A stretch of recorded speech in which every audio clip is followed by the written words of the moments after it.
Antes de dizer o que eu tenho a dizer, é importante falar que as coisas não são como nós imaginamos que são na prática.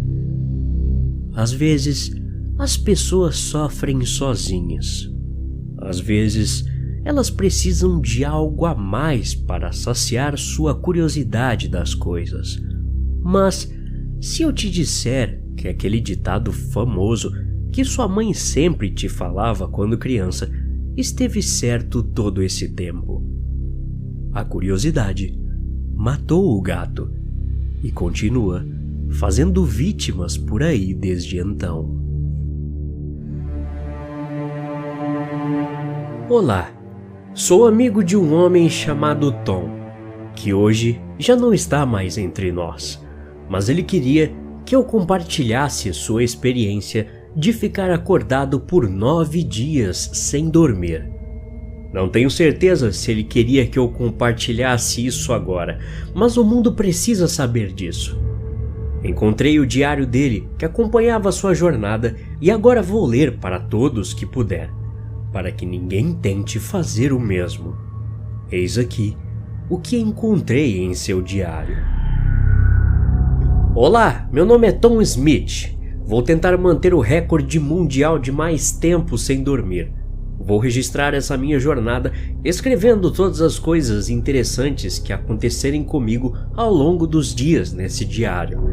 Estou fazendo isso para provar que realmente fiquei de pé. Na verdade, não há dúvida de que eu terminarei esse desafio. Vamos lá. Noite 1.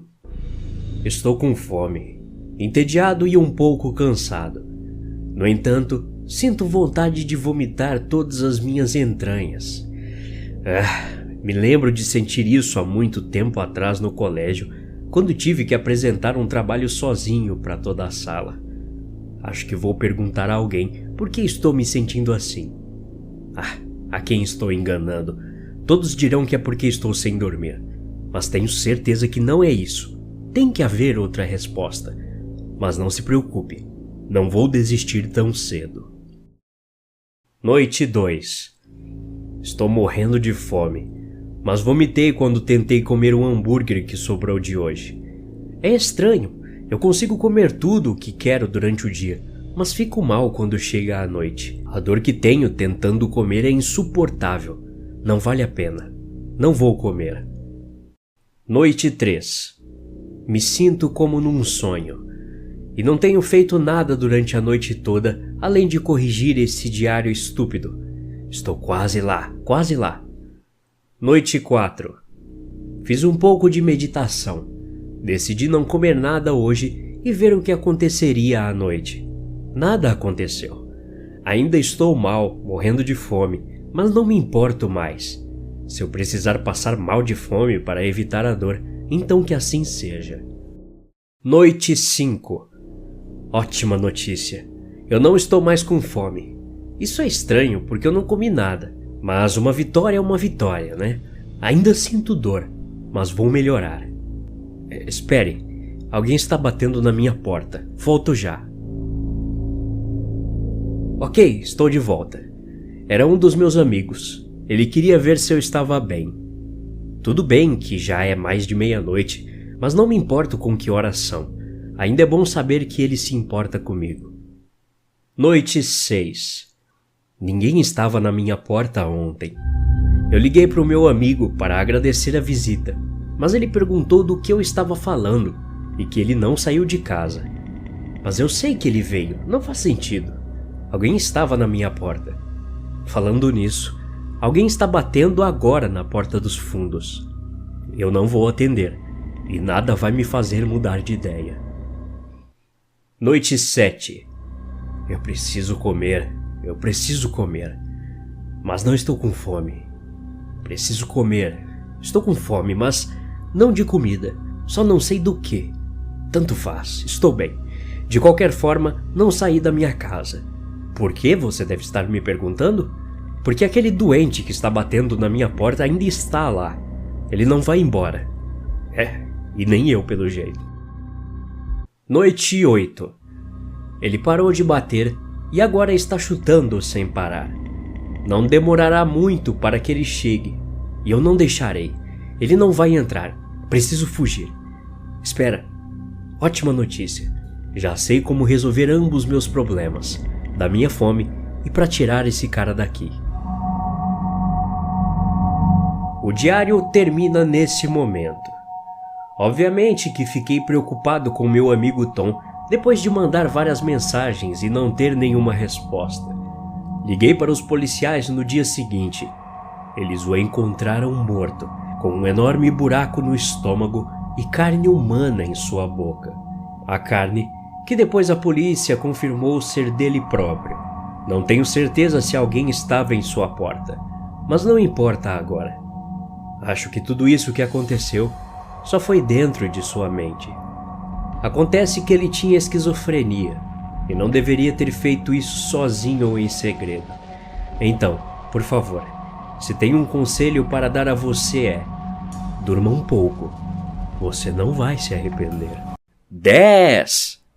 Adamo gritou, sua voz abafada, mas de alguma forma reverberando na espaçosa sala de estar, enquanto ele estava de frente para um canto perto do sofá de mogno, suas mãos cobrindo os olhos. Rindo e sussurrando, o resto de nós se afastou dele, lutando para encontrar lugares onde nos esconder.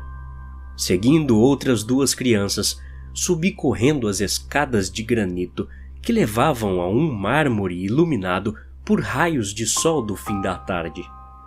Olhos correndo de um lado para o outro, eu me perguntando para onde deveria ir. Uma ideia veio em minha mente, me fazendo sorrir. 9! Meus outros dois amigos foram para a direita e eu fui para a esquerda, correndo pelo corredor estreito e pouco iluminado, com portas de cada lado, algumas fechadas, algumas deixadas entreabertas e outras cobertas por cortinas bordadas. Eu as ignorei. Eu sabia para onde ir. 8! Vi a porta no final do corredor, meio aberta, com as dobradiças apoiadas em uma parede forte que separava o interior do lado de fora.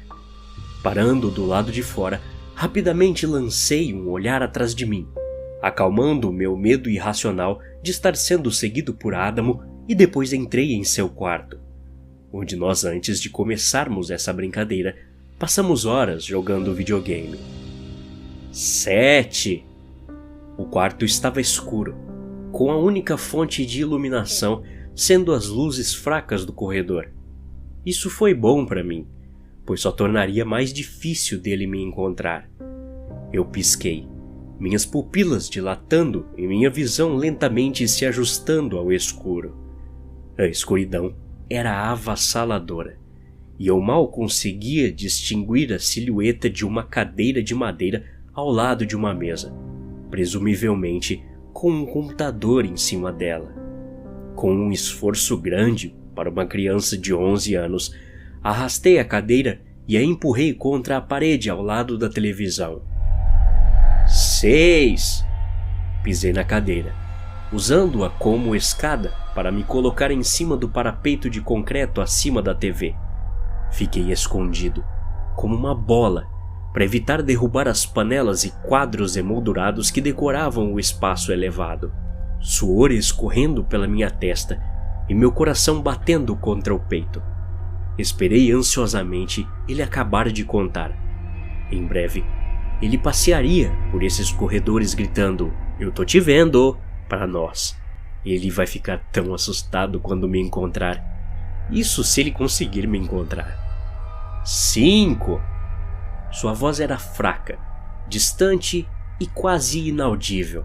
Eu tive que forçar meus ouvidos para realmente ouvi-lo. Eu estava me concentrando tanto nele que quase esqueci do fedor que lentamente se espalhava pelo quarto, até doer minhas narinas como pimenta. Cheirava a algo ruim, como bicho morto ou ratos mortos apodrecendo no espaço sob as tábuas do assoalho. Apertei o nariz, tentando me livrar do cheiro invasivo, me perguntando o que no mundo fedia tanto quanto aquilo. De repente, ouvi um som rápido em algum lugar perto de mim. Levei um momento para entender o que estava ouvindo, mas meu coração quase pulou da boca quando percebi do que era aquele som. Era um som de respiração, mas não minha. Alguém mais estava respirando nesse quarto. 4! Meu corpo congelou de terror. Quem mais estava ali comigo? Algum outro garoto escolheu se esconder aqui? Impossível. Eu certamente os notaria correndo na sala. Não deveria haver mais ninguém nessa casa. Os pais e a irmã de Adamo tinham saído. Talvez fosse um gato ou algo assim. Por favor, seja um gato. Por favor, seja um gato. Algo caiu no chão, como um estrondo retumbante, me fazendo pular de medo. Era uma panela que estava perto dos meus pés. Como era de enfeite, feito de cerâmica, quebrou com um impacto enquanto caía no chão. Mas eu não tinha relado naquela panela para ela cair. Então, quem derrubou? A resposta veio para mim como um ar quente e úmido nos dedos dos meus pés. Seja quem for que estivesse ali, estava comigo, respirando nas solas dos meus pés. Eu gritei e puxei minhas pernas para cima, abraçando meus joelhos perto do meu peito. Inclinei minha cabeça, olhando para o espaço onde meus pés estavam. Ali, vi uma forma escura, mais negra que a escuridão, que envolvia o quarto. Fechei os olhos com força, mas não antes de ver pequenos olhos brilhantes me encarando. 3! Fechar os olhos só piorou, pois aumentou meus outros sentidos. Ouvi sua respiração rouca e rítmica, mais clara e mais alta do que antes, de tal forma que abafava todos os outros sons, deixando o ruído de seus pulmões a única coisa que vibrava a meus tímpanos. Senti sua respiração novamente, quando aquilo se aproximou de mim. Arrepios brotando onde quer que o ar quente acariciasse minha pele, me fazendo estremecer e choramingar. Eu queria gritar. Por que eu não gritei? Era quase como se eu não pudesse. 2! A voz de Adamo gritando o número 2 cortou a névoa assustadora que me cercava, dissipando o terror mesmo que por um momento. Mas então o terror voltou, mais denso e mais ameaçador do que antes. Eu só comecei a pensar em abrir os olhos quando senti uma mão na minha perna, fria e áspera, com uma força tão bizarra que os músculos da minha perna se contraíram. A mão daquilo esquentava minha pele, cada vez mais fazendo com que aquela quentura subisse pelo meu corpo, da canela aos quadris e à coluna, aumentando em intensidade à medida que minha respiração ficava mais difícil. Em seguida, outra mão na minha outra perna, com a mesma força de aperto. Eu estava imóvel, e não apenas pelo medo. Se isso não bastasse, cabelos longos e esvoaçantes roçavam minha pele, fazendo cócegas nos poros criados pelos arrepios induzidos pelo medo. Lágrimas caíram das minhas pálpebras e eu comecei a chorar. 1! Eu não esperava aquilo. A situação já estava bizarra o suficiente para que eu pensasse racionalmente, quando do nada, uma terceira mão tocou acima do meu joelho. Outras mãos, além das que me seguravam, começaram a acariciar meus braços, meus ouvidos, tocando meus cabelos e lábios. O ar quente estava agora no meu rosto, fluindo dos cantos da minha orelha para minha narina. Então, nesse momento, Adamo gritou: "Prontos ou não, lá vou eu!"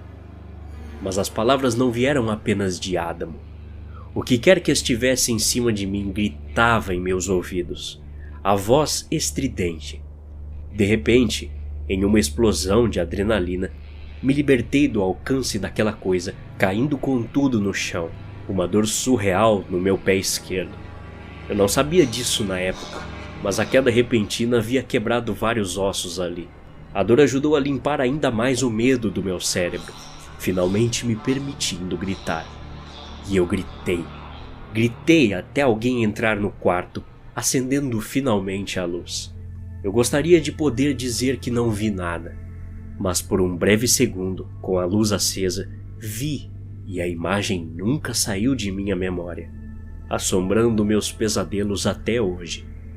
Era um homem, com cabelos compridos caindo pelo rosto, criando um véu preto e brilhante que seus olhos romperam. Aqueles olhos vermelhos, com veias avermelhadas se estendendo pelos globos oculares, como se fossem saltar. Sua boca caiu aberta em um círculo perfeito. Ele olhou para mim por um segundo e então se foi, desaparecendo como um flash. Aquilo acabou imediatamente com nossa amizade. Naturalmente, ninguém queria ser amigo de alguém que vê demônios no quarto de seus amigos, depois se machuca e passa a receber tratamento psiquiátrico. O incidente deixou uma grande marca na minha alma e me fez questionar minha sanidade por um longo tempo. No entanto, em minha longa luta com esse trauma, tive um estranho conforto ao saber que o que aconteceu era real, pois no fim das contas, a família de Adamo, que morava naquela casa há décadas, se mudou 3 meses após o incidente. Quando alguém compra uma casa ou propriedade mal assombrada, o mínimo que pode se esperar é que tenha que lidar com os fantasmas que lá habitam em algum momento, usando o local como lar. De fato, inclusive, essa pode ser a razão da compra dessa pessoa. Maluquice? Sim. Mas tem louco pra tudo, né? Mas é até fácil querer morar num lugar assim, pois você estará totalmente preparado para fugir a qualquer momento se as coisas ficarem assustadoras demais. Quem nunca assistiu Invocação do Mal, por exemplo, onde os investigadores Warren têm sempre uma casa assombrada e espíritos maléficos para lidar? Sem contar nos inúmeros programas e séries de TV norte-americanos, onde o principal foco é investigar locais um tanto quanto duvidosos, com a intenção de captar atividades paranormais ou qualquer resquício de que ali ainda possuem almas invisíveis vagando e atrapalhando a vida humana. A curiosidade humana pelo sobrenatural sempre existiu. Desde pequenos temos o instinto estranho de temermos o desconhecido, mas mesmo assim sermos curiosos o suficiente para às vezes até arriscarmos nossas vidas em busca de respostas lógicas para algo sem lógica. Mas no geral, o ser humano tem bom senso e não faria o que esse homem fez nesse caso que falarei hoje. Esse homem se chama Brent Underwood. Ele é um comerciante e empresário americano, sócio da empresa de consultoria criativa Brass Check e fundador do albergue Austin. Não sabe o que são essas empresas? Nem precisa. É o suficiente para sabermos que ele tem muito dinheiro. Um dia, esse cara aí resolveu comprar uma cidade fantasma assombrada chamada Cerro Gordo, em uma sexta-feira 13 de 2018. O que Brent não planejou, e muito menos esperava, foi a quarentena de coronavírus no ano de 2020. Uma quarentena que o deixou completamente sozinho em sua cidade fantasma assombrada, até novo aviso do governo local, sem poder sair de lá. As coisas estão se mexendo. Estou vendo cortinas se movendo sem nenhum vento. Ouço coisas durante a noite. Objetos caem o tempo todo das casas na cidade toda. Esse foi o último e-mail que Brent mandou para sua família nos Estados Unidos. Entretanto, essa foi apenas o começo da saga de quarentena de Brent Underwood.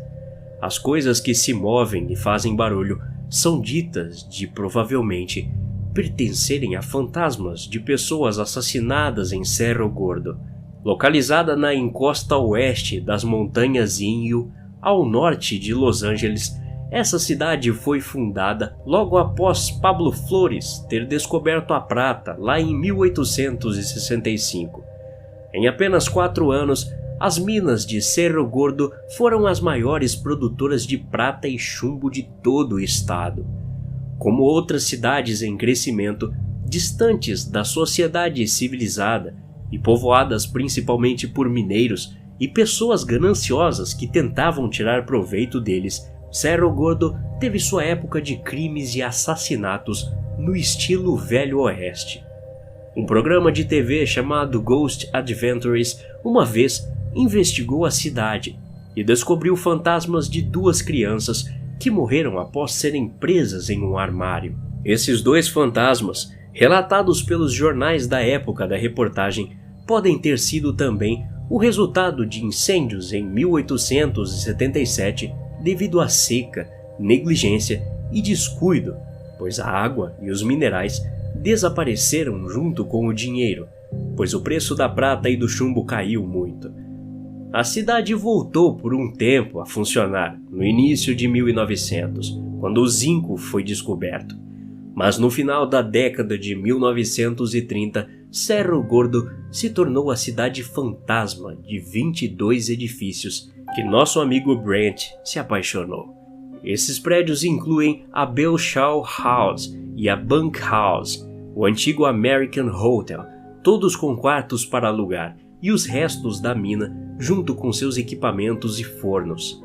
Tudo estava em boas condições, até que Brent decidiu comprar em 2018 a cidade inteira, com tudo o que tinha, por 1,4 milhões de dólares. Sendo que ele gastou mais cerca de 1 milhão em restaurações e contratou o zelador Robert. Quando os números da pandemia de coronavírus começaram a aumentar em todo o mundo, Brent Underwood concordou em assumir as funções de seu zelador por 1 semana e o dispensou, mas isso já faz cerca de 1 mês. Brent chegou na cidade para morar em um lindo dia de primavera.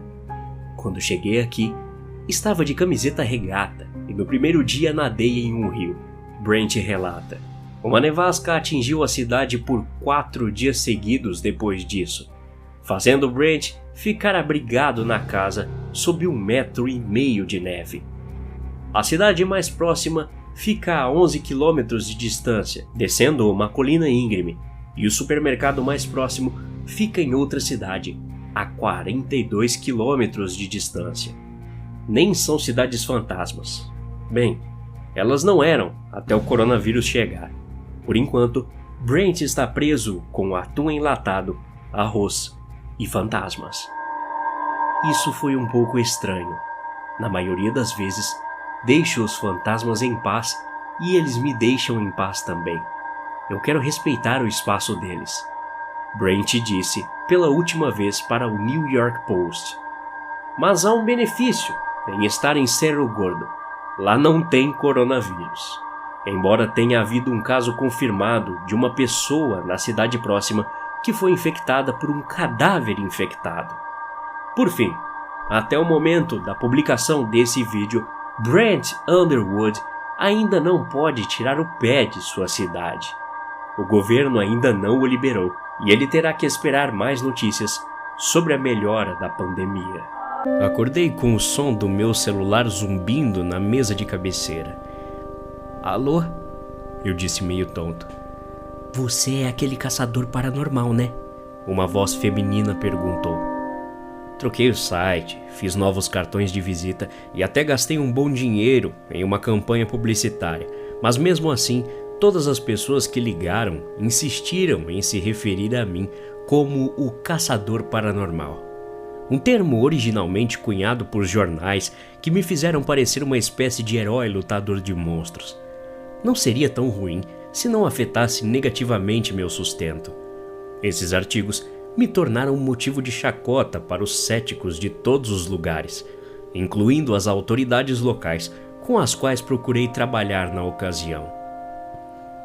Então, na verdade sou um consultor paranormal, respondi a mulher. Tá, desculpe, eu preciso da sua ajuda.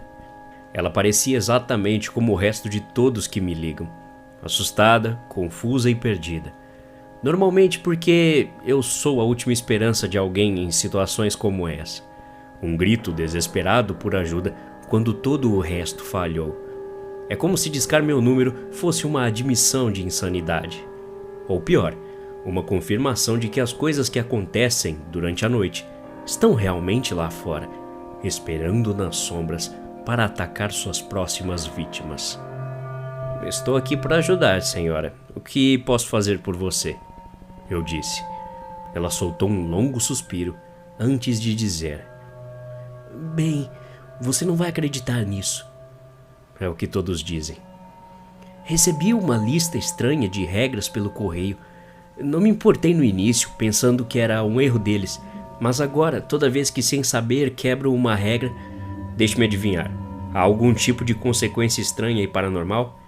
Sim, exatamente. Como você sabia? Listas como essa surgiram em todo o país. Alguns em quartos de hotel, outros em apartamentos ou manuais de funcionários. Elas eram todas iguais. Uma calamidade sobrenatural se abate sobre qualquer vítima que se recuse a seguir as regras. Quando regras suficientes são quebradas, geralmente resulta na morte da pessoa. Não se preocupe, senhora. Eu já lidei com esse tipo de coisa antes. Vou ficar com seu caso. Apenas me mande uma mensagem com seu endereço e já vou. Muito obrigado. Eu não tinha certeza se você acreditaria em mim. Na minha linha de trabalho vale a pena ter uma mente aberta. Até mais, senhora. Depois de desligar e vestir algumas roupas, entrei no carro e saí em direção à casa dela. Estava na cidade, então a viagem foi curta. Ao chegar, minha nova cliente correu para me cumprimentar. Graças a Deus você está aqui, já tô ficando doida. Seus braços estavam cruzados e respirando com dificuldade. Desculpa, eu não me apresentei. Meu nome é Jéssica. Prazer em conhecê-la, Jéssica. Eu sou o Henry. Jéssica era jovem, talvez entre 20 e 25 anos. Cabelo escuro, pele sardenta. Eu provavelmente a teria achado atraente se ela não me lembrasse minha filha. Por favor, entre. Caminhamos até a porta da frente e entramos na casa. Depois de pendurar meu chapéu, dei uma olhada. Era uma casa adorável e espaçosa. Posso pegar um pouco de café para você? Não, obrigado, Jéssica. Se não se importa, prefiro começar a trabalhar imediatamente. Você tá com a lista aí? Ela pegou uma folha de papel da mesa de centro e me entregou. Havia 10 regras no total. Então, Jéssica, quantas regras você quebrou até agora? Ela parecia envergonhada. 7, todas juntas. Isso é bom, Jéssica. Significa que ainda há tempo. Ainda há tempo para quê? Ela perguntou. É hora de acabar com isso. Tirei um isqueiro do bolso e segurei a chama sob a página. O que você está fazendo? Poucas pessoas sabem disso, mas queimar uma lista antes que todas as regras sejam quebradas convoca o demônio que a escreveu. Ela olhou para mim, petrificada, uma expressão de medo absoluto em seu rosto. Demônio? Como assim um demônio? A chama se espalhou para as bordas externas do papel. Sim, essas listas são contratos demoníacos poderosos. Com cada regra que quebra, você está tentando o destino, convidando o demônio a absorver sua alma. Minha alma? A página estava quase queimada agora. Sim, eles se alimentam delas. Com uma lista como essa, o demônio tem acesso à sua alma. Cada passo em falso é outra chance dele se alimentar. Depois que todas as regras são quebradas, sua alma é deles completamente. A folha de papel se transformou em cinzas e caiu no chão. Jéssica começou a fazer outra pergunta, mas levantei minha mão para impedi-la. Pera, ele tá vindo. Vimos uma nuvem de fumaça se formar no centro da sala. Ela cresceu até atingir o teto e girou, mais rápido a cada segundo que passava. Depois de 1 minuto ou mais, se dissipou, revelando o demônio. Olá, Henry. Ele assumiu a forma de um homem em trajes da virada do século. Cabelo grisalho, bigode cinza. Jéssica se aproximou e ficou do lado dele. Então, Henry, vejo que você conheceu minha filha. Eu estaria mentindo se dissesse que não estava surpreso com essa revelação. Aquilo tinha sido armado, mas todos os sinais de jogo sujo estavam lá e eu deveria ter percebido. Nenhum carro na garagem, nenhuma foto de família na parede e nenhum sinal de luta na casa, apesar de Jéssica ter quebrado a maioria das regras. Como assim? Perguntei. O demônio riu. Você tá bem conhecido lá embaixo, por causa desse seu heroísmo ao longo dos anos. Eu fui incumbido de eliminar você. Peguei meu casaco, em busca de uma arma, mas o demônio gesticulou para que eu parasse. Henry, na verdade tenho outra ideia em mente. Por que não fazemos um acordo? Um acordo? O que exatamente você quer? Ele sorriu. Me dê sua alma e eu trarei sua filha de volta. Meu coração afundou. Elisa foi a única razão pela qual eu cacei coisas sobrenaturais a vida toda. Ela morrera há mais de uma década em um incêndio em uma casa, que descobri após anos de investigação que foi causado por alguma entidade desconhecida. Nunca mais fui o mesmo depois disso. Em vez de sofrer como a maioria dos pais fazem, fiz da minha vida o trabalho de rastrear seu assassino e tudo mais. O que você acha, Henry? É uma troca justa. Eu daria qualquer coisa para salvar Elisa, até mesmo minha alma, mas não assim. As ressurreições demoníacas sempre trazem efeitos colaterais.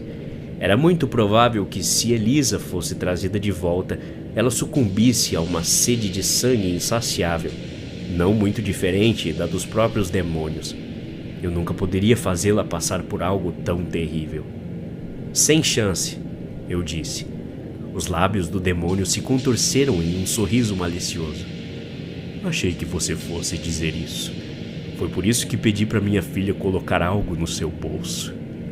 Confuso, enfiei a mão no casaco e tirei um pedaço de papel. Havia 3 regras escritas nele. 1. Não entre na casa. 2. Não queime a lista. 3. Aceite o acordo do demônio. Que desgraçado. Sem saber, eu havia quebrado todas as regras da lista, dando a esse demônio acesso total à minha alma. Tudo o que ele precisava fazer agora era vir e pegá-la. Desculpe, Henry. Você é meu agora. A pele dele derreteu, pingando como cera de vela, revelando uma pele vermelha por baixo. Então, seus olhos ficaram pretos e a boca bem aberta, sem dentes ou língua dentro. Apenas poços vazios de escuridão. Um beijo dele iria sugar a vida de mim. Antes que eu pudesse enfiar a mão no meu casaco novamente, Jéssica saltou através da sala e me prendeu na parede, forçando sua boca contra meu rosto. Minha alma começou a se desvencilhar de mim. A sensação foi estranha. Havia uma imensa sensação de dor, mas também angústia, do tipo que só senti uma vez antes. À medida que corpo e alma se separaram, vi algo. Na verdade, eu acho que tive um pequeno sonho, uma lembrança. Não era a minha vida piscando diante dos meus olhos, mas sim uma única memória passando pela minha mente.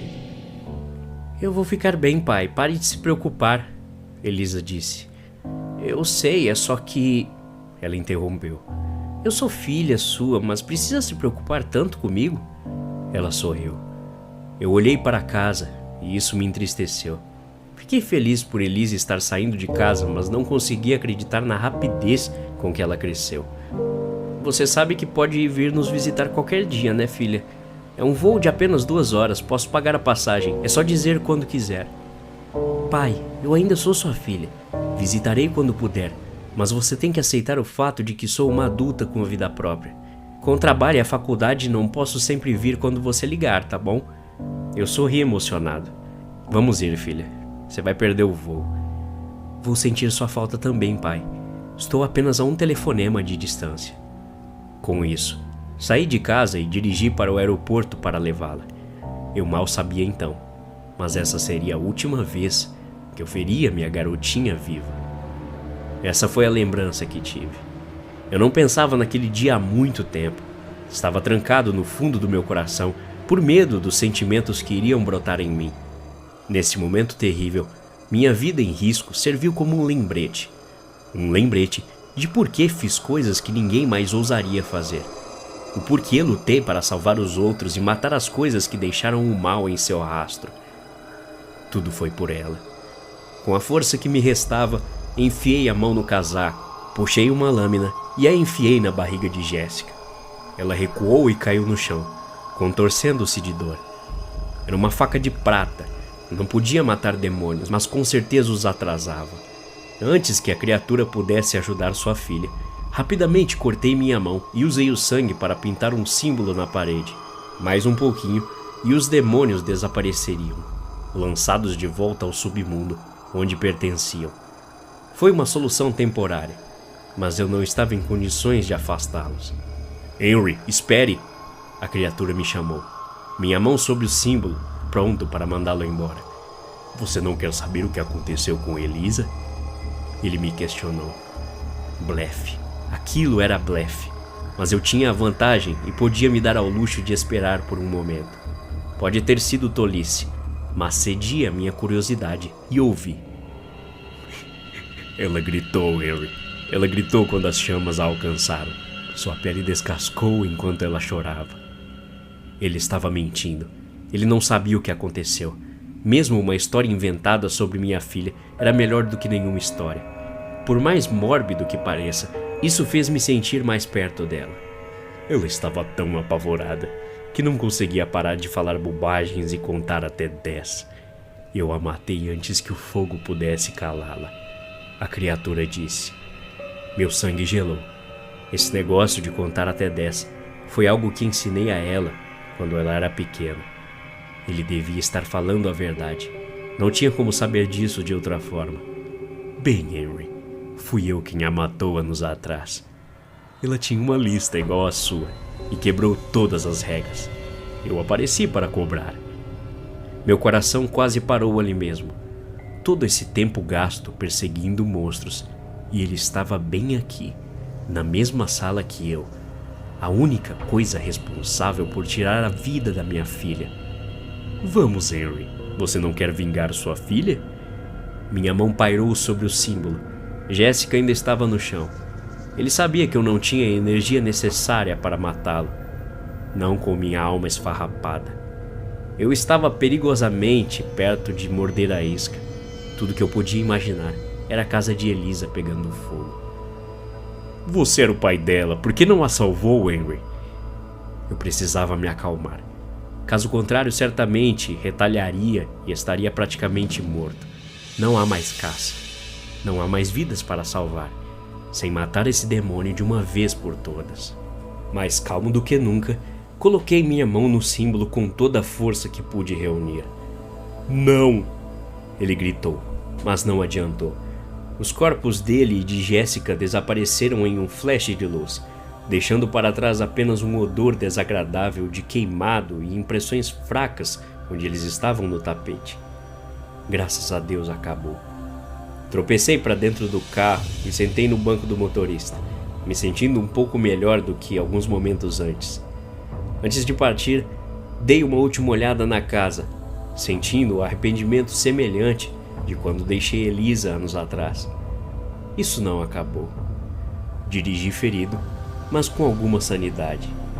Eu sei o que tenho que fazer, e nenhuma pessoa ou coisa vai me impedir. A vida desse demônio será minha, mas com as informações que ele me deu. Há outra coisa que preciso resolver primeiro. Agora, vou salvar a alma de Elisa. Antes de qualquer coisa, para começar, devo dizer que eu tenho um pouco de obsessão mórbida com o lado mais sombrio do mundo. Não sei, isso sempre me atraiu.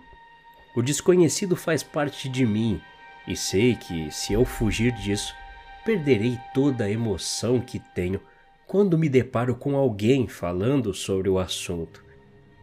Eu costumava entrar nas páginas da Wikipédia e procurar sobre tópicos agradáveis como necrose, afogamento simulado e um que era meu favorito, experimentos humanos na época alemã. Tipo, eu não estou dizendo que apoio ou faço coisas desse tipo, muito pelo contrário. Acho tudo isso muito repugnante, além das piores crenças humanas. Não é porque alguém se interessa sobre o assunto que ele é automaticamente um maníaco psicopata.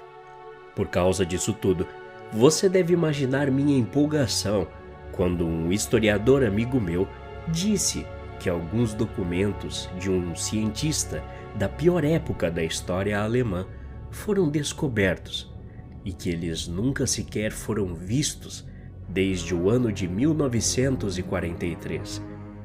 Ele disse que precisava de muita burocracia para conseguir aquilo para mim, mas depois de muito tempo, e eu insistindo o tempo todo, finalmente ele teve a autorização para pegar e ler os documentos, e o melhor, passar para mim. Tenho certeza de que não posso divulgar onde esses documentos estão atualmente, mas posso dizer o que está escrito neles.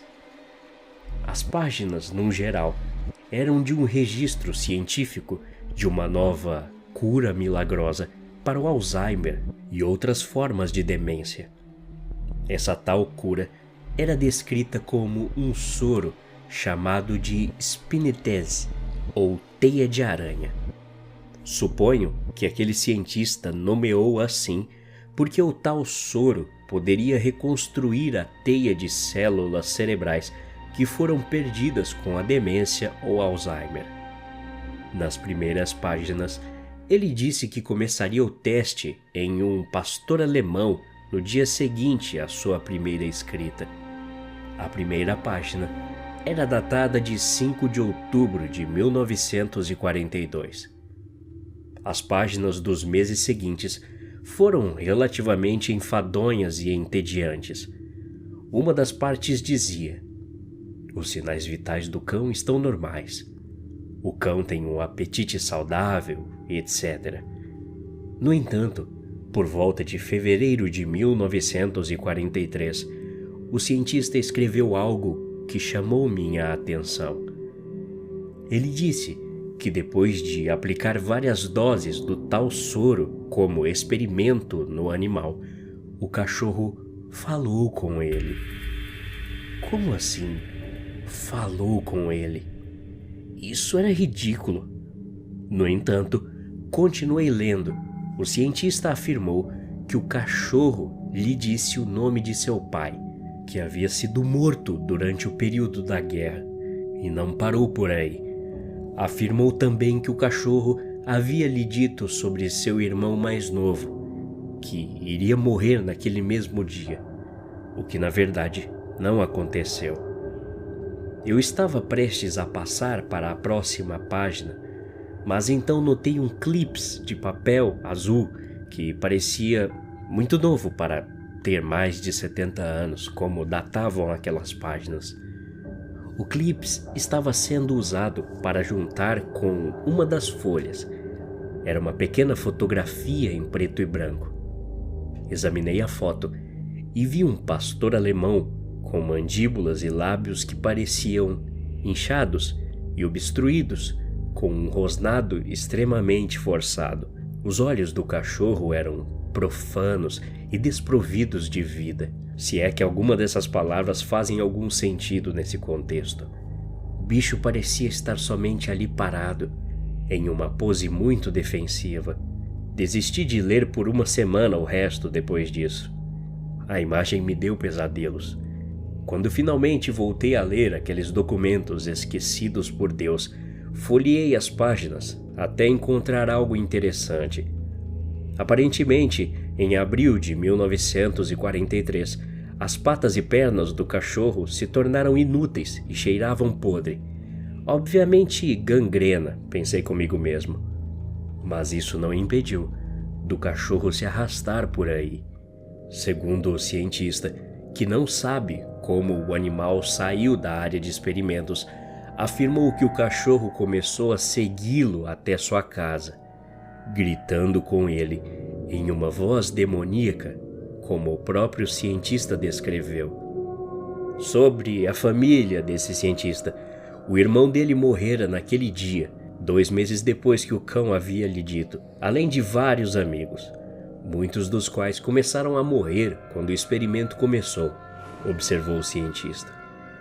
Mais uma vez, nas datas dos meses seguintes, os papéis falavam sobre a mesma coisa. O cachorro continua me seguindo. Ele grita durante a noite.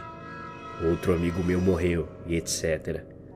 Porém, nas últimas páginas, em agosto de 1943, o cientista escreveu que não aguentava mais aquele maldito cachorro e que acabaria com tudo depois de enviar o soro do diabo a Joseph Mengele para a experimentação humana. A nota terminou com palavras que me assombram até hoje. Good night, kleiner Hund, ou Boa noite, cachorrinho, em uma tradução para o português. Fiquei aliviado por finalmente terminar com esse diário horrível, mas minha felicidade foi interrompida quando percebi que havia mais 2 páginas restantes.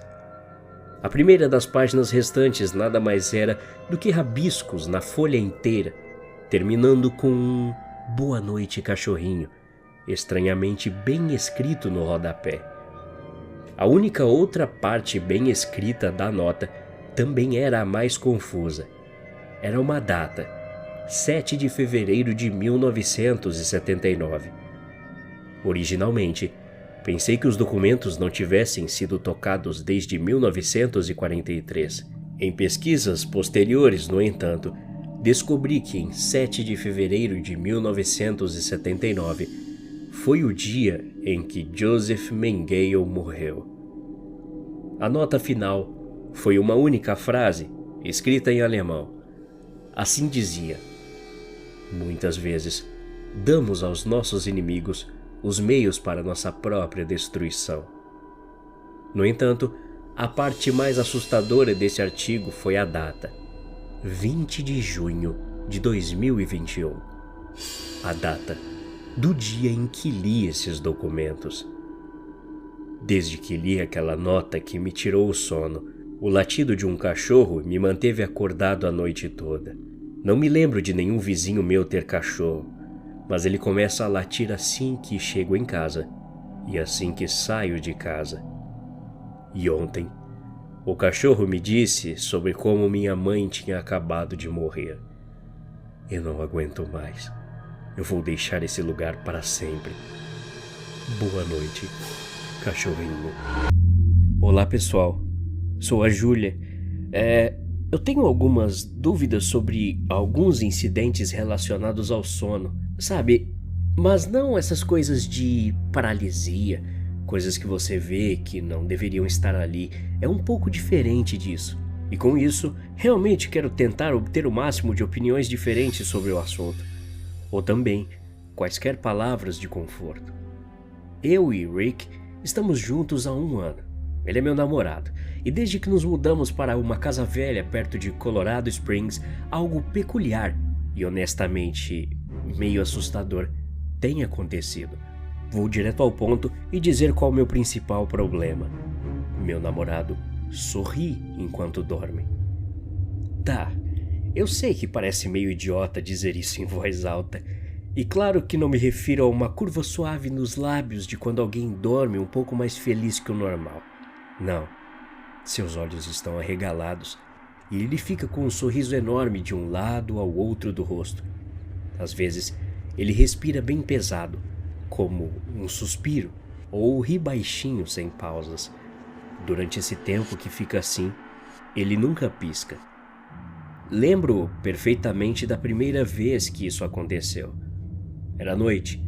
Cheguei tarde do trabalho e fui direto para a cama. Estávamos naquele momento nessa casa há menos de 1 mês. Não é uma casa nova. Ela tem pelo menos 1 século de idade. No trabalho, tive um turno com horas extras que fui obrigada a cumprir, mas não tive que fazer muita coisa durante esse período. Então, não estava realmente tão cansada para ter conseguido inventar tudo isso.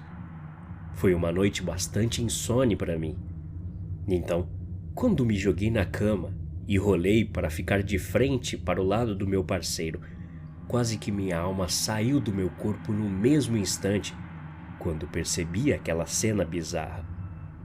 Ele estava olhando para mim, seu peito subindo e descendo, e seu rosto em um sorriso de escárnio contorcido. Achei que ele estava apenas brincando. Então, depois de levar 1 minuto para me acalmar e conseguir começar a relaxar, eu falei: muito engraçado, Rick, mas me assustou de verdade. Um silêncio aterrador depois que eu disse isso invadiu o quarto e eu continuei olhando para ele. Ele apenas não respondeu e continuou, com os olhos arregalados para o nada e aquele sorriso que parecia nunca sair do rosto.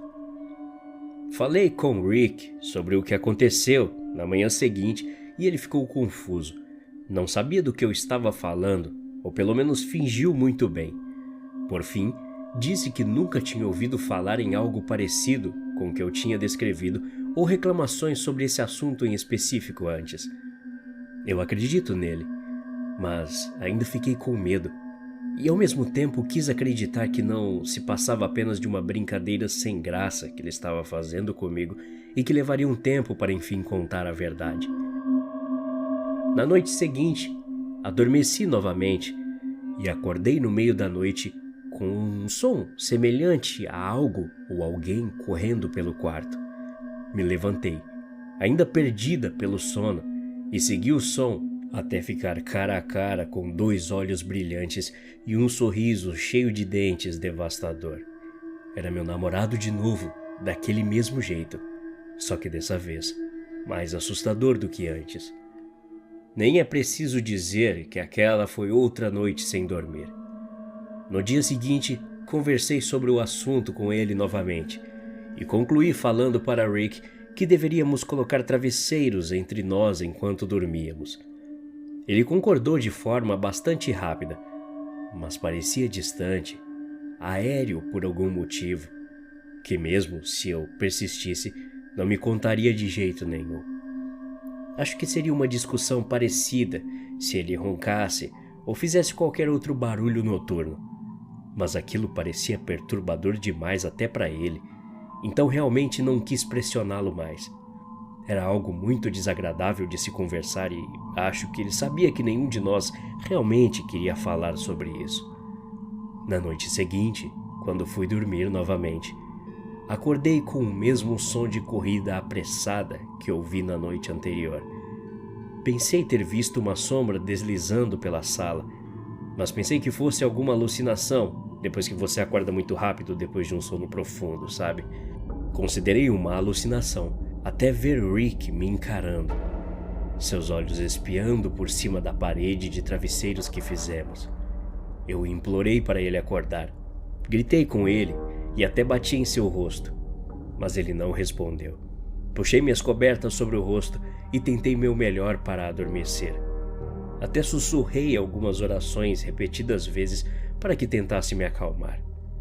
Se isso adiantar de alguma coisa, é claro. Afinal, nunca acreditei em nada. Fiquei completamente consternada com essa situação. E na noite seguinte, depois de passar horas pensando que isso pudesse acontecer novamente, ou que acontecesse algo pior, decidi que eu iria descobrir de uma vez por todas o que estava rolando. Se era uma brincadeira ou algo mais. A noite chegou. Peguei meu celular e o coloquei contra a minha gaveta da cabeceira, apontando para nós dois, gravando desde o momento que me deitei. Eu queria saber o que acontecia para meu namorado ficar assim e tentar achar um padrão de horário para que talvez pudesse chamar um médico e dar informações corretas para um diagnóstico adequado. Assim resolveria o problema de uma vez por todas. Dormi da melhor forma que pude. Já tenho consciência do que quer que fosse iria ser desmascarado aquela noite. Acabei acordando de vez em quando com barulhos de arranhões, mas me recusando a me virar para o lado do meu parceiro. Fingi que não sabia de nada, como se tudo que eu tinha passado até aquele momento fosse apenas um pesadelo ruim. Acordei e pela manhã tudo aconteceu como o corriqueiro de sempre. Aparentemente para Rick estava tudo normal, até o instante em que não aguentei mais e falei com ele sobre a gravação do celular que tinha feito na noite passada. Ele se recusou a assistir de todas as formas, mas insistiu que queria que eu assistisse e depois contasse o que vi para ele. Arrumei tudo o que pude para que nada me interrompesse naquele momento e me preparei na frente do computador no meu quarto, sozinha, ainda com medo de ter que ver tudo aquilo sem apoio nenhum ao meu lado. Mas de qualquer forma, enviei o vídeo para o player e comecei a assistir. Como era de se esperar, durante a gravação, o celular caiu no chão nos primeiros minutos. Eu acho que fiz um péssimo trabalho ao colocá-lo na mesa de cabeceira. Óbvio que ele iria cair. Não havia nenhum áudio, então decidi acelerar o vídeo para que não perdesse tanto tempo ansiosa e com medo do que podia acontecer. Eu gostaria de não ter feito isso. Até agora, me arrependo dessa maldita decisão infeliz. Quando bateram 2 horas de gravação, vi de repente aparecer na câmera 2 olhos impossivelmente grandes olhando para o lado da cama. A câmera ainda caída pegava um trecho dela. Um sorriso largo cobrindo o rosto, veias de sangue quase explodindo no branco dos olhos. Era eu. Eu estava olhando fixamente para a câmera. Aquilo durou horas e horas. Assim que terminei de avançar a gravação, minha mão emergiu do lado da cama e acenou para a câmera. Joguei meu celular na sala, quase gritando. Me recusei a contar para Rick o que tinha de fato acontecido, mas ele disse solenemente que já sabia de tudo. Não durmo faz 5 dias desde então. Minha avó morreu há algumas semanas atrás, com a avançada idade de 85 anos, falecendo pacificamente durante o sono. Ela viveu uma vida muito boa, e eu tentei o meu melhor para que assim fosse. Deus sabe que ela fez o mesmo por mim. Quando morre um ente querido, especialmente aquele com quem você nasceu, o pequeno sistema solar da sua vida é completamente colocado fora de órbita. Não que minha vida fosse 1000 maravilhas sempre. Meus pais morreram em um acidente de carro quando eu tinha 2 anos e eu era um pouco jovem na época para absorver totalmente o impacto emocional de ser órfão. Quando a perspectiva de ser colocado no sistema de adoção foi levantada pelo advogado da família, a vovó me acolheu sem pensar 2 vezes. Sua casa era nossa casa. Foi onde construí minha infância. Honestamente, você nunca conheceria uma mulher mais caridosa do que minha avó. Desde o segundo em que entrei na vida dela, até sua morte e até depois, ela me proveu sem falta. Outra coisa interessante sobre a avó é o fato dela ser muda. Não estou falando de mutismo seletivo, estou falando de um silêncio total e constante. Conheço essa mulher há 32 anos de vida, e embora tenha me acostumado com ela em poucos meses, para alguns parece loucura nunca ter ouvido uma palavra dela. Claro, tínhamos nossas próprias formas de comunicação naquela época. Aprendi a linguagem de sinais muito rapidamente, e ela sempre costumava escrever em um pequeno quadro negro para mim. Achei muito fofo na época. Recebi um telefonema de seu advogado alguns dias depois que ela faleceu, me dizendo que ela havia deixado todo o seu patrimônio para mim em seu testamento. Por mais que você conheça uma pessoa, esse tipo de coisa sempre te atinge profundamente. Tudo agora me pertencia. 1 ou 2 semanas se passaram, alguns papéis foram assinados e o dinheiro mudou de mãos. As engrenagens da burocracia giraram lentamente, como sempre, à medida que os pertences de minha avó passaram a ser meus e alguns pacientes ansiosos, que precisavam de órgãos, ficaram felizes por receber fígado, rins e pulmões notavelmente saudáveis de minha avó. Como eu disse, ela era do tipo generoso. A casa dela era uma antiga casa georgiana, 2 andares, 3 quartos e um jardim bem cuidado. Eu me senti como um adolescente que acaba de ganhar um pônei de Natal. O problema é que não sou um cara rico o suficiente para manter a casa dela em meu apartamento, e também não sou um idiota sem coração a ponto de vender imediatamente a casa da minha infância. Eu estava conversando com um grande amigo meu sobre isso durante alguns drinks, e foi ideia dele alugar o imóvel.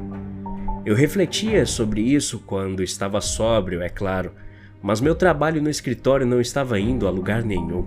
Então decidi que receber pessoas e alugar essa casa poderia ser uma mudança de ritmo bem-vinda. Foi quando as coisas começaram a piorar. Eu fui até a casa com todos os meus suprimentos na segunda-feira, meu carro cheio de tinta, ferramentas e sacos de lixo. Levei alguns minutos para reunir forças para entrar. Essa casa teve muita história para mim. Tempos bons, tempos ruins. Como eu disse, foi aqui que eu cresci. E a morte da vovó tinha feito com que todas as saudades tivessem um gosto amargo. Quanto mais rápido eu fizesse, menos doeria. É como arrancar um curativo. O lugar quase não mudou desde que me mudei aos 21 anos. Parecia uma foto, congelada no tempo, esperando pelo meu retorno. Fui metódico, indo de cômodo em cômodo, vendo cenas de minha infância, replay no teatro da mente, antes de começar a repintar e remodular tudo à minha vista. Deus, esqueci de como o lugar parecia antigo. O senso de estilo da vovó nunca realmente saiu dos anos 70. Uma vez que o primeiro andar estava vazio e eu arrastei todos os móveis para o gramado da frente, fiz uma pausa para o almoço e aproveitei para olhar melhor a casa. Os quartos do andar de cima eram exatamente como eu me lembrava. O quarto da vovó e a cama em que ela nunca mais dormiria estavam arrumados como sempre. Meu quarto era o mesmo, coberto de pôsteres sujos do Nirvana. Quando saí da casa, disse a ela para transformar aquilo em uma biblioteca, onde ela pudesse ler seus livros, apenas algo que ela pudesse desfrutar. Acho que ela nunca chegou a fazer isso. Ou talvez esperasse que eu voltasse algum dia. Lágrimas brotaram de meus olhos quando vi que seu velho quadro negro estava na minha cama. Bem-vindo ao lar, escrito nele. O único cômodo que eu ainda não havia verificado era o sótão. Quando eu era criança, nunca tive permissão para subir lá. Vovó disse, ou melhor, escreveu, que era muito perigoso. Então eu ficava no andar de baixo sempre que ela ocasionalmente fazia sua peregrinação escada acima. Mas a vovó estava morta agora. Eu era um adulto. Achei que, se o sótão fosse grande o suficiente, eu poderia transformá-lo em um loft e hospedar outro inquilino. Com a lanterna na mão, subi as escadas até o sótão. As lâmpadas lá em cima estavam sem funcionar há muito tempo, então minha única fonte de luz era o emitido pela lanterna. Nunca fui um homem supersticioso, mas algo no sótão me deixou inquieto. Naturalmente, a princípio, não vi nada além de sacolas velhas, caixas e malas.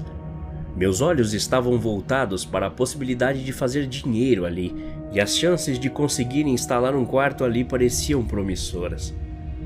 Então, uma coisa foi capturada pelo feixe de luz da minha lanterna, e senti meu coração pular uma batida. Tinha o formato de uma perna, a perna de um bebê, como se tivesse sido arrancada. Corri para olhar mais perto e senti o maior alívio da minha vida quando percebi que era de plástico. Pouco depois, uma segunda onda de arrepios se instalou.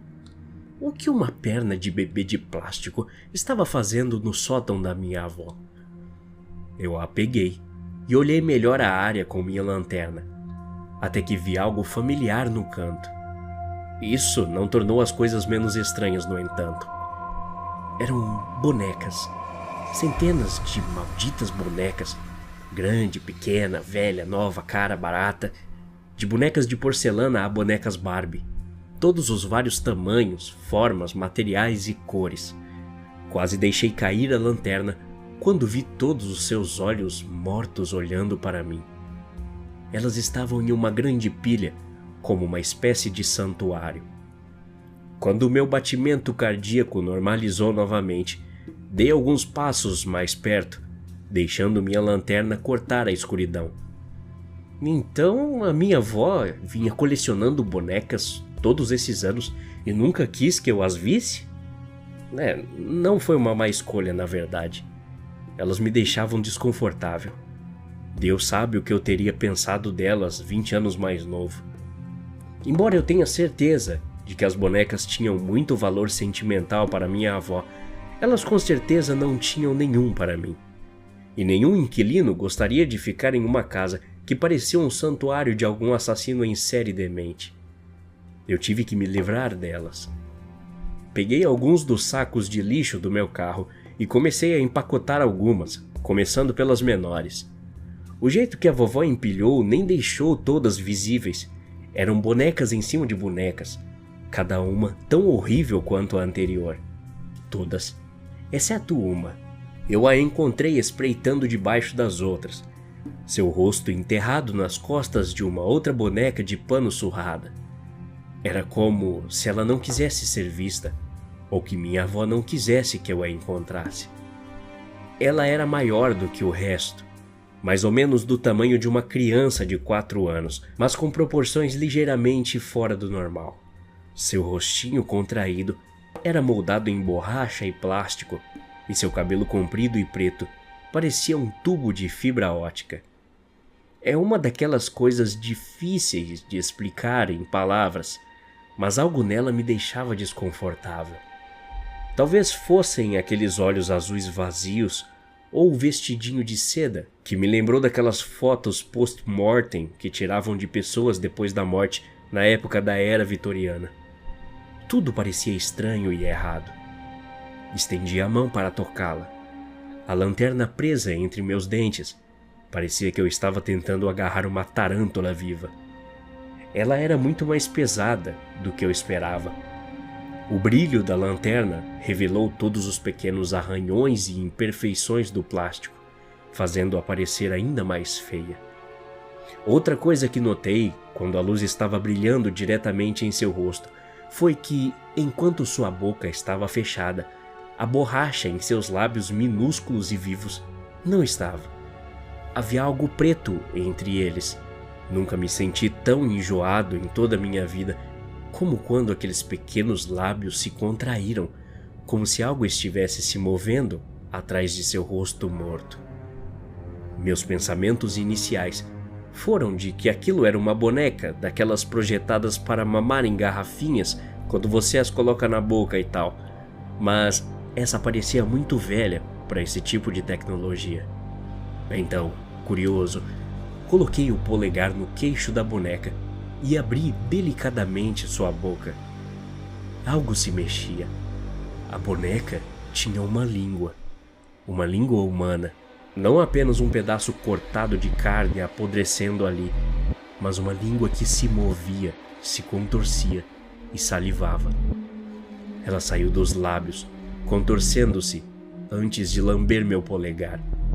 Estava quente, úmido e cheirava a cigarro. Gritei, jogando a lanterna no chão e a boneca na parede. Fugi pela escuridão, derrubando caixas e saltando sobre as malas antes de cair as escadas em pânico. Devo ter passado pelo segundo andar mais rápido do que qualquer ser humano vivo e saltado pela porta na frente da casa sem nunca olhar para trás.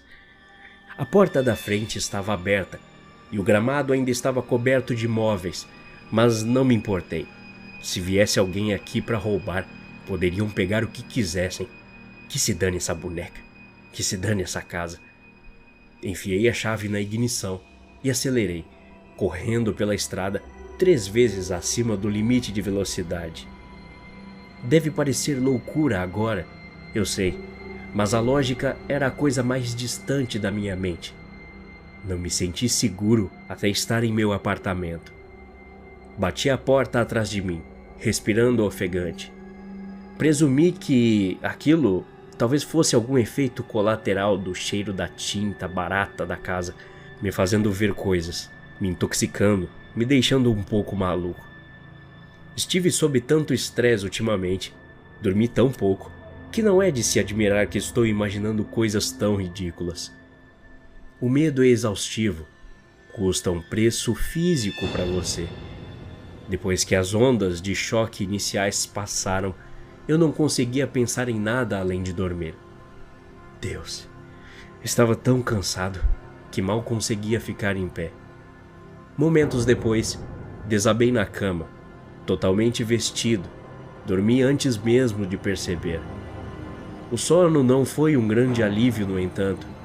Continuei sonhando com aquela boneca terrível, rastejando como uma aranha sobre o meu corpo paralisado, passando sua língua quente e fedorenta pelo meu rosto. Não importa o quanto eu tentasse, não havia como afastá-la da minha mente. Seus olhinhos azuis estavam marcados em meus pensamentos.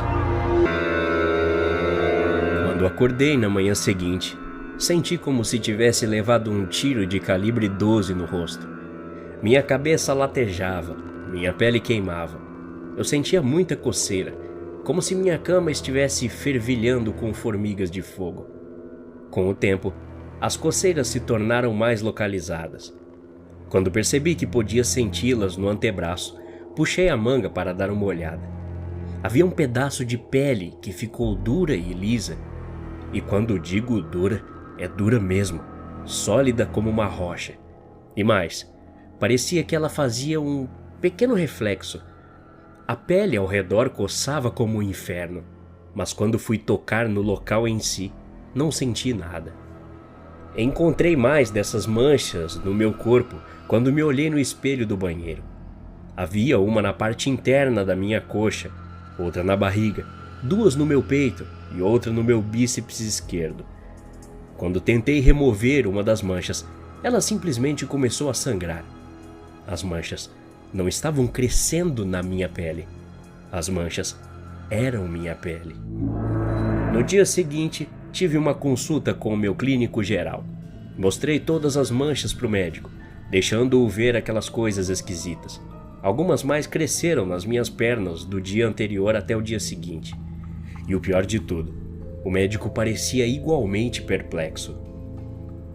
Devo admitir que nunca vi essas manchas em toda a minha carreira, disse ele, enquanto tentava e não conseguia comparar meus sintomas com doenças conhecidas. Por favor, doutor, implorei a ele, tentando ao máximo me impedir de coçar as manchas. Deve haver algo que você pode fazer por mim. Algo que possa me dar, sei lá, remédios ou uma pomada. Ele ficou em silêncio, lendo inúmeras letras pequenas na tela de seu computador. Bem, eu posso te recomendar um dermatologista. Ótimo, marca o quanto antes possível. Acho que ele só vai poder atender na próxima semana. Semana que vem? Mas doutor, eu não posso esperar até a semana que vem. Infelizmente vai ter que esperar. Se você sentir que a situação está piorando muito antes disso, entre em contato com esse hospital aqui, e eles cuidarão de você da melhor maneira possível. Sinto muito. Isso é tudo que posso te oferecer. As coisas pioraram depois disso. Marquei minha consulta com o dermatologista no calendário de parede da cozinha, mas minha condição estava piorando. As manchas estavam cobrindo pelo menos um terço do meu corpo na quarta-feira. Elas cresceram nas minhas pernas, braços, minhas costas, peito, estômago, e elas estavam até começando a crescer no meu rosto. Eu não conseguia sequer entrar em um local bem iluminado sem que as manchas refletissem. Tudo veio à tona na noite de quarta-feira, enquanto eu estava diante do espelho do banheiro. Uma mancha de pele dura e brilhante estava começando a crescer na minha bochecha, tornando mais difícil mover meu rosto. Peguei as pontas irregulares da pele, estremecendo de dor, até que percebi um pedaço de pele solta saindo do meu rosto, bem na borda da mancha. A agarrei entre o polegar e o indicador e comecei a puxar. Uma longa faixa de pele translúcida e macia se desprendeu do meu rosto, revelando uma pele mais rígida e reflexiva por baixo. Alguns segundos depois, vomitei na pia do banheiro. Essa foi a gota d'água. Minha mente se encheu de uma única razão para aquilo estar acontecendo. Era tudo por causa da porra da boneca. Eu tinha que saber o que diabos estava acontecendo comigo. Entrei no carro com uma faca de cozinha enfiada no cinto e comecei a dirigir em direção à casa da vovó. Estava nublado, baixa visibilidade, um clima de filme de terror real. Eu estava muito puto para estar com medo e muito chocado para ficar inquieto. Logo, haveria no meu corpo mais daquela pele horrível de plástico do que pele real. Eu pareceria um manequim de vitrine. Os móveis ainda estavam por todo o jardim da frente quando cheguei. A porta da frente aberta. Nada foi tocado, apenas esperando por mim. Invadi a porta da frente e subi as escadas, faca em uma mão e lanterna na outra. Meus passos diminuíram enquanto eu marchava pelo segundo andar em direção às escadas do sótão. O medo e a ansiedade se instalavam. O sótão estava exatamente como o deixei. A boneca ainda estava lá. Pude vê-la de relance, seu rosto no chão, seu corpo amassado no canto onde a joguei. Segurei a lanterna em meus dentes novamente e fui até a boneca, lembrando de seu peso bizarro. A agarrei pela gola de seu vestido de seda sujo e puxei-a para cima em meus braços. Mais uma vez, a luz forte estava brilhando diretamente no rosto da boneca. Ah, meu Deus! A boneca estava coberta de manchas de pele, que na verdade não eram manchas, era minha pele macia e rosada. A boneca estava de alguma forma fazendo minha pele crescer nela, enquanto a pele do meu corpo se transformava em plástico. Larguei a boneca e tropecei para trás. A faca caindo no chão e a lanterna rolando, lançando sombras na parede. Minha pele estava pegando fogo novamente. Minha cabeça girava. Vomitei no chão e me agarrei na parede, tentando me firmar em um mundo que não fazia mais sentido. Só então, meu celular vibrou no meu bolso, me ressuscitando do meu transe. Tirei-o do bolso com a mão trêmula e apertei o botão de atender, antes de segurá-lo contra o ouvido. Olá, é a doutora Sandra falando. Sei que você não me conhece e lamento ligar essa hora, mas sou uma das médicas que realizou a necrópsia em sua avó na semana passada. Eu não ia ligar, mas tem algo que tem me incomodado. O quê? Eu respondi com uma voz monótona. Sua avó, ela era muda, né? Sim. Quando que ela colocou a prótese? Desculpa, doutora, prótese? A língua. A prótese de língua dela, senhor. Meu sangue gelou. O quê? Então, eu nem sabia que tal coisa existia, com toda sinceridade. Parecia ser a base de polímero, mas estava tão perfeitamente fundida ao tecido da mandíbula dela que não parecia algo de mentira. Deixei cair o celular enquanto a médica falava.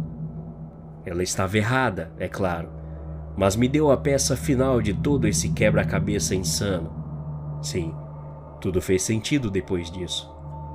Quando você toca na boneca, ela tira coisas de você. Pegou a língua da minha avó há muito tempo atrás e agora está levando minha pele. Saí do sótão em silêncio e sentei no carro. Fiquei algum tempo sem me mexer e pelos olhares que dei para a casa, poderia jurar que vi a boneca em uma das janelas do segundo andar, olhando para mim. Mas quem sabe, a mente pratica todos os tipos de truques.